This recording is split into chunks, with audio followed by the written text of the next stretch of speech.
talking about women's rights and equality is not hurting anyone. And if it makes sense. people uncomfortable, then that's on them. Yeah, and like maybe if we're that's making a signal woman to them. uncomfortable. Sorry, I keep hitting my boobs. Oh. If we make a woman uncomfortable saying that she should get equal pay, or that she should have every right that a man has, then there's something that she needs to work on. Yeah. Because there's nothing wrong with being an equal. And I think that's the thing when we were talking earlier about feminism, is because it became such a negative thing for so long. It's like, oh, you must hate men.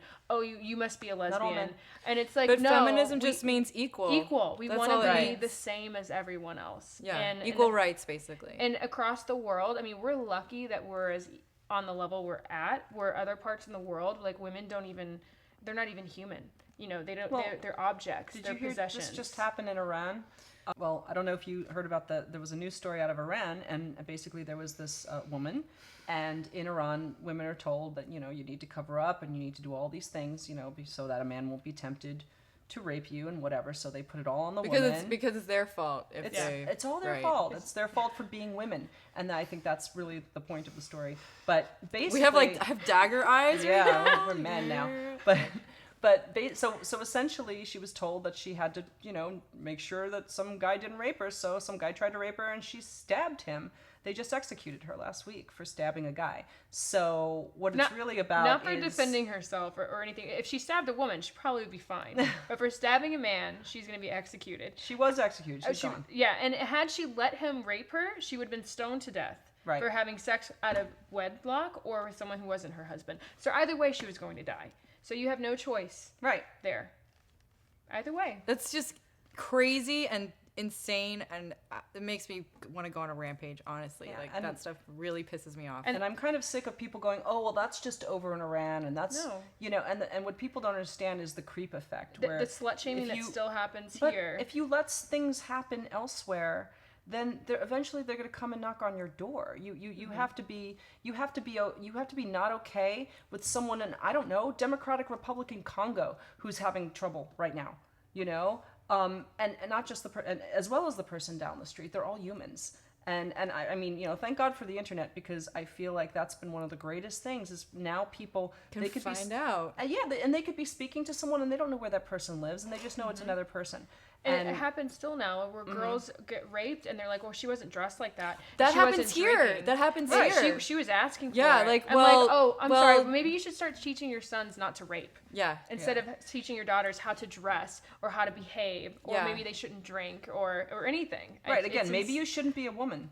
No, I think honestly, there's a lot of that happening even now here in America.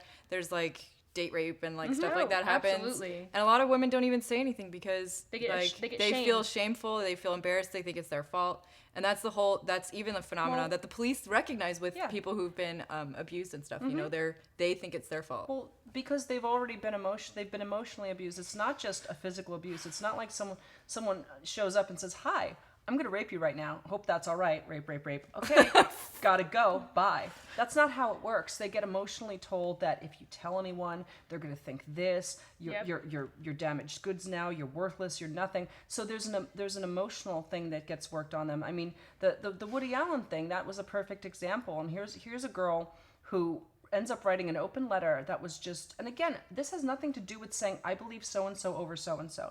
I don't know what happened. I have no reason not to believe what happened, but I also don't care. I'm not the judge. I'm not passing judgment. But I read her statement, and it was very heartfelt, and it was, you know, she was very clear about what happened and when and how, and did not sound like a crazy person. And there would be no reason. This is not someone there's already been a trial. It's over. She's just saying, I'm sick of this person getting all of these being lauded and being told how great he is. And no one ever says, oh, and by the way, there was an actual trial where they talked about how he, you know, sexually abused a 7-year-old. And so she just wrote this little thing like, just so you know, guys, this is what this dude did to me. And Woody Allen writes this whole statement, Mia Farrow is crazy, and she had an agenda, and she cheated on Frank Sinatra, and I really hope that I forget her name, who was molested, I really hope she gets professional help, and basically making it sound like, oh no, she's crazy and the other one's crazy, they're all crazy. And how often have we heard that? Like if a woman acts up in any way, oh, she's crazy. She's crazy. She's crazy. Why'd you break up with your last girlfriend? Or emotional. She was crazy. Just emotional. That automatically cancels out anything you might be upset about that could have happened. Yes. When, I don't know, I see men get emotional all the time. They get emotional constantly, but we don't care. Okay, but well. Anyway, so, yeah. Let's go to our beautiful clothing. Yes. After this, as you can see, the Pinup Girl clothing has some beliefs there about women being, empowered, and that's a good thing. So very passionate. Yeah. I could totally go on with you guys for probably another hour and a half or more, longer and longer. But I would love to, tell people about your clothing, and I want them to check it out because it's all made here in Los Angeles. Everything we do is made in America except for our handbags and some of our accessories because we just don't have the means to do them here effectively. But yeah, Laura's done everything here this entire time, and it's all hand patterns.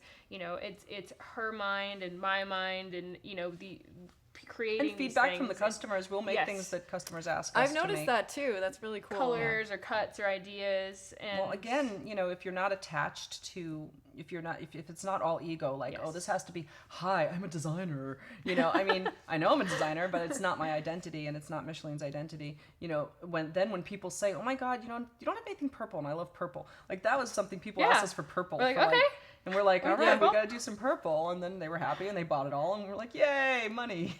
Or like we'll make stuff that we don't even necessarily like ourselves. Yeah. But because we know someone else will. Yeah. And colors or whatever. It's like, we don't got to wear it. Yeah. But other people love it. Exactly. And as long as it fits good. I don't care if it's like there's certain styles I will never, ever wear, but...